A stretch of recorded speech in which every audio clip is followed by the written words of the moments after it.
right, so today we're going deep on something that's got you guys thinking. The impact of postmodernism on society. Yeah. You said over a few chapters from the Postmodern Menace, how postmodernism ate your brain and poisoned society. And it seems like you're really interested in how this all connects to family structure, Yeah. relationships, and even the way we see the world. Yeah, it's a fascinating topic for Yeah. sure. And this author certainly doesn't shy away from bold claims. He comes out swinging, calling postmodernism a virus Yeah. that's infected our thinking and made us, well, let's just say he uses some colorful language. Yeah, he definitely doesn't hold back. But strong language aside, what's the core idea here? What is postmodernism? And why does this author see it as such a threat? Well, to understand the author's perspective, you have to grasp the basic tenets of postmodernism itself. Think of it as a way of looking at the world that questions the very idea of a single objective truth. It emphasizes individual experience and interpretation, which can lead to some pretty interesting consequences. So instead of there being one right answer, everyone has their own version of reality. I can see how that might lead to some clashes. Exactly. And the author uses some really striking examples to illustrate this point. He talks about the rise of identity politics, where people define themselves more by their group affiliations than by any universal value. He also brings up the concept of the simulacrum, this idea that we're surrounded by copies of things that never had an origin. Think about reality TV. Is it even real anymore, or just a carefully constructed performance? Okay, I see where he's going with that. It's like that feeling you get scrolling through social media. Everything's so polished and perfect, it's hard to know what's genuine. And the author argues that this constant questioning of what's real has seeped into every aspect of our lives, especially the family. He even shares a personal story about growing up in a traditional nuclear family, which he presents as a sort of lost ideal. And he's concerned that the shift away from that model is having negative consequences. He definitely thinks so. He points to the rise in single-parent households and the changing views on gender roles as evidence of this shift. And he links it back to the postmodern emphasis on individual fulfillment over traditional obligation. It sounds like he's saying that this pursuit of individual happiness might actually be undermining the stability of families and ultimately society as a whole. That's the heart of his argument. He argues that the traditional family structure, while not without its flaws, provided a framework for raising children and ensuring a stable society. And he sees the decline of this structure as a direct result of postmodern thinking. But couldn't you argue that these changes in family structures are also driven by economic pressures, like the rising cost of living and stagnating wages? That's a valid point, and it's something the author acknowledges. He argues that the economic pressures faced by families, especially in a consumerist society, exacerbate the problems caused by postmodern thinking. He sees this consumerism as another symptom of the postmodern virus. So how does consumerism fit into all of this? Is he saying that the desire for material possessions is somehow linked to postmodernism? He argues that consumerism and branding play a key role in shaping postmodern values. He says advertising has gotten more sophisticated, moving away from blatant slogans to more subtle tactics like product placement and influencer marketing. It's not just about selling you a product anymore, it's about selling you a lifestyle, an identity. That's definitely true. It feels like you can't escape advertising these days. Everywhere you look, and it's often disguised as something else. Exactly. And the author is concerned about how this constant bombardment of marketing messages is shaping our desires, our values, and even our sense of self. He even brings up the idea of woke corporations, companies that use social justice language to market their products, which he sees as another manipulative tactic. So he's saying that even the things that are supposed to be about making the world a better place are being co-opted by this postmodern consumerist machine. That's his take.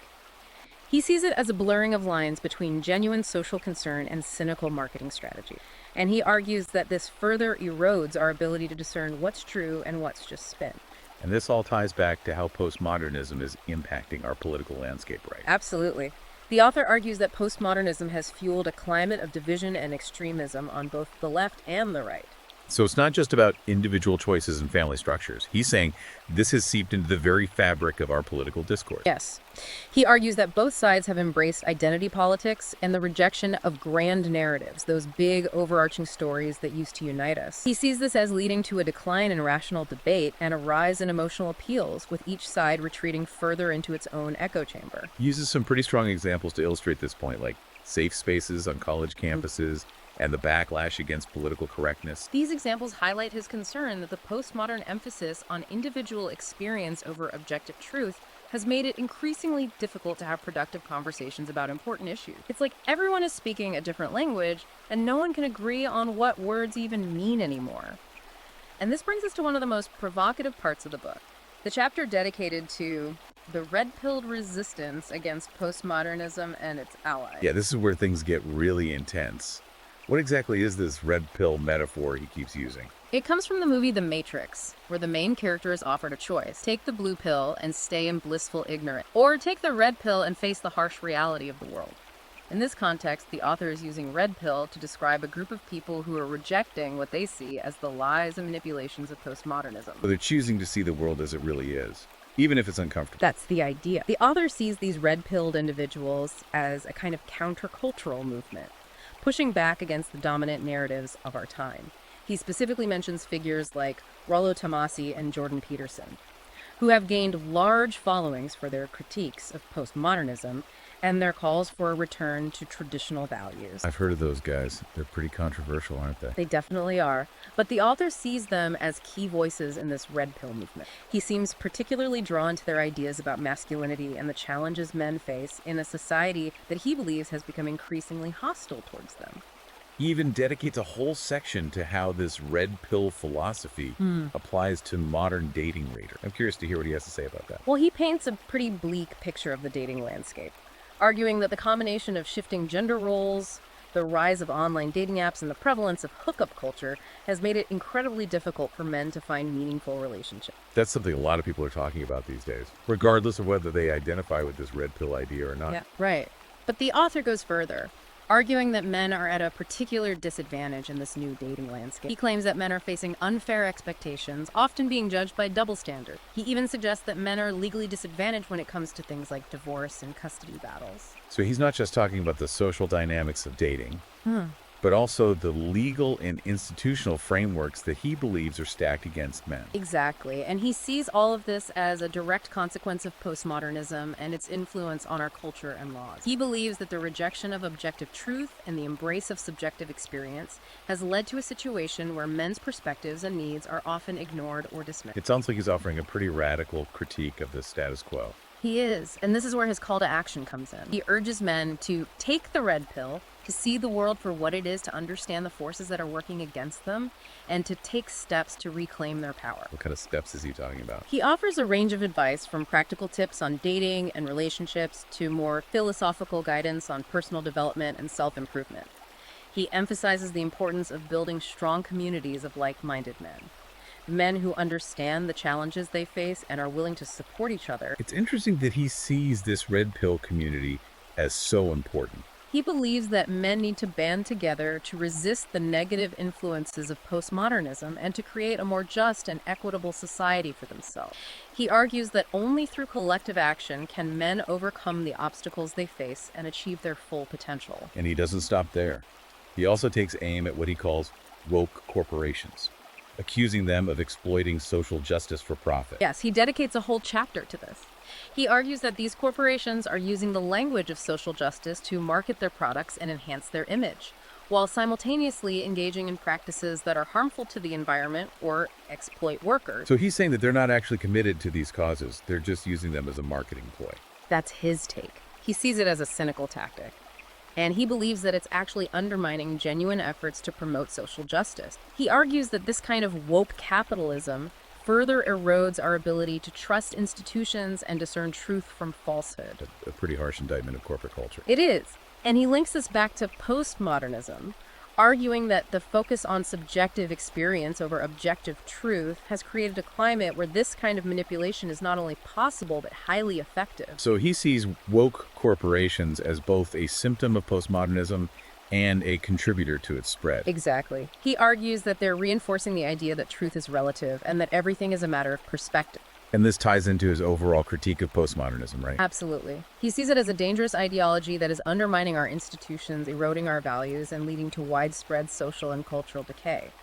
He believes that we need to wake up to the threat of postmodernism and actively resist its influence. It's a pretty bleak picture he's painting. It is. But he also offers a glimmer of hope. He believes that by understanding the nature of the problem, by taking the red pill, and facing the harsh realities of our world, we can start to build a better future. It sounds like he's calling for a pretty radical transformation of society. He is. And whether or not you agree with his solutions, his analysis of the problem is certainly thought-provoking. Now, he doesn't just make these sweeping pronouncements about society and culture. He also delves into some pretty academic territory. specifically criticizing the work of Frederick Jameson, a prominent literary critic known for his theories on postmodernism. Yes, he dedicates a whole chapter to the intellectual criticisms against Jameson and his work. He highlights arguments from those who believe Jameson's theories are too abstract and don't offer any real solutions to the problems he identifies. So he's engaging with the academic debate around postmodernism, not just presenting his own opinion. Right, he's trying to show that even within the academic world, there are valid criticisms of the dominant theories about postmodernism. And he doesn't shy away from getting personal either. He even includes a chapter on the ad hominem attacks against Jameson and his personal life. This chapter is interesting because it seems to serve two purposes. On one hand, he's illustrating how personal attacks are often used to discredit those who hold unpopular views, even brilliant minds like Jameson. It's like he's saying, look, this is how the game is played, and we need to be aware of these tactics. So he's warning his readers about the ways in which intellectual discourse can be distorted and manipulated. Exactly. But is also making a broader point about the postmodern obsession with individual experience. He argues that this focus on personal narratives, even when they're irrelevant to the argument at hand, is a symptom of a culture that values feelings over facts. It's like he's saying, if you can't attack the argument, attack the person. It's a tactic that's all too common in today's social media-driven world, where it's easy to discredit someone based on their personal life rather than engaging with their ideas in a thoughtful way. And the author sees this as another dangerous consequence of postmodern thinking. It's a lot to take in, that's for sure. This book really dives deep into some heavy stuff. It is a lot to take in. So, we've explored the author's take on postmodernism, his deep dive into the red pill philosophy, and his critique of woke corporation. It's a lot to unpack. For someone trying to make sense of it all, what's the key takeaway here? I think the biggest takeaway is that the author is presenting a very specific framework for understanding the world. Within what framework? Postmodernism is the villain, the root cause of many of the problems he sees in society. It's like he's saying, wake up, folks. This postmodern thinking is messing everything up. Exactly. He's sounding the alarm, urging people to see the world through this red pill lens, which he believes reveals the hidden agendas and manipulations that are shaping our lives. But it's important to remember that this is just one perspective, right? Absolutely. While the author presents his arguments forcefully, it's crucial to approach his claims critically. Do your own research. Consider alternative viewpoints. And form your own conclusion. Don't just swallow the red pill whole. Chew on it. Digest it. And see what resonates with you. Exactly. And even if you don't agree with everything the author says, there are some valuable insights to be gleaned from his analysis. He raises important questions about the influence of consumerism, the changing dynamics of relationships, and the ways in which technology is shaping our lives. He also stresses the importance of critical thinking, of questioning the narratives that we're being fed by the media corporations and even politicians. That's a crucial skill in today's world where we're constantly bombarded with information from all sides. It's about being discerning, being able to separate fact from fiction, and forming your own opinions based on evidence and reason. He doesn't shy away from tackling some pretty controversial issues either, like gender roles, identity politics, and political correctness. He's definitely not afraid to wade into the culture wars, and his perspective on these issues is likely to spark some strong reactions, both positive and negative. But whether you agree with him or not, it's important to engage with these issues in a thoughtful way. Absolutely. Avoid knee-jerk reactions. Think critically, listen to different perspectives, and try to understand the nuances of these complex topics. Now, the author doesn't offer any easy answers. In fact, he seems to believe that the solutions to these problems lie in a return to traditional values. He advocates for a reevaluation of masculinity, a strengthening of family structure, and a rejection of what he sees as the excesses of individualism and consumerism. It's a call to action for those who feel that society has gone astray, a roadmap for getting back to what he sees as a more stable and fulfilling way of life. And while his solutions may not resonate with everyone, his diagnosis of the problem is worth considering. He's essentially saying, wake up, look around, something's not right, and it's time to do something about it. And that message is likely to resonate with many people who are feeling disillusioned and disoriented by the complexities of the modern world, especially those who feel like they've lost their footing in a culture that seems to be shifting beneath their feet.